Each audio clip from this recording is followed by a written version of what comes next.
শ্রাবণ মাসে সোমবার কবে থেকে শুরু? জানুন উপবাসের সঠিক সময় ও মাহাত্ম্য। হিন্দু ধর্মে শ্রাবণ মাসকে অন্তত বা বিশেষ গুরুত্ব দেওয়া হয়েছে। এই মাসটি ভগবান শিবের উদ্দেশ্যে উৎসর্গীকৃত। বিশ্বাস করা হয় যে শ্রাবণ মাস মহাদেবের অত্যন্ত প্রিয় একটি মাস। এই মাসে মহাদেব এবং দেবী পার্বতীর যথাযথভাবে পুজো করলে কাঙ্ক্ষিত ফল পাওয়া যায়। এছাড়াও জীবনে সকল সমস্যা দূর হয়। এবার আমরা জানবো শ্রাবণ মাস কবে থেকে শুরু।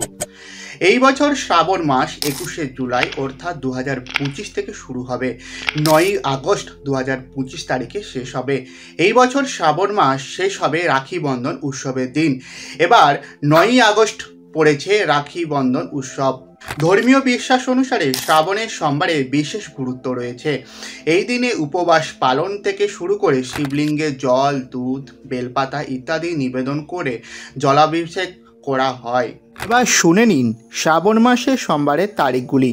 21শে জুলাই 2025 প্রথম সোমবারের উপবাস, 28শে জুলাই 2025 দ্বিতীয় সোমবারের উপবাস, 4 আগস্ট 2025 তৃতীয় সোমবারের উপবাস, 11ই আগস্ট 2025 চতুর্থ এবং শেষ সোমবারের উপবাস।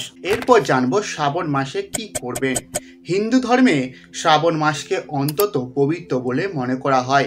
এই মাসে প্রতিদিন ভগবান শিবের পুজো করলে মহাদেব শীঘ্রই প্রসন্ন হন এবং এই সময় শিবলিঙ্গের অভিষেক করুন এবং শিব মন্ত্র জপ করুন।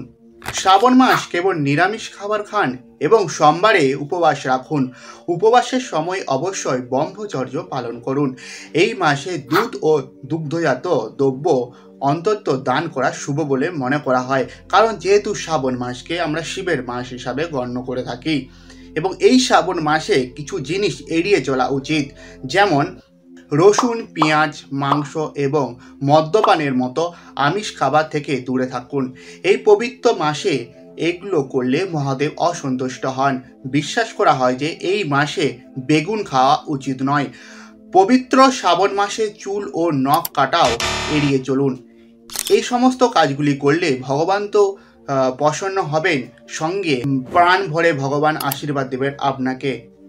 যদি ভিডিওটা ভালো লেগে থাকে অবশ্যই লাইক, কমেন্ট, শেয়ার করতে ভুলবেন না, আর কমেন্টে হর হর মহাদেব লিখতে ভুলবেন না।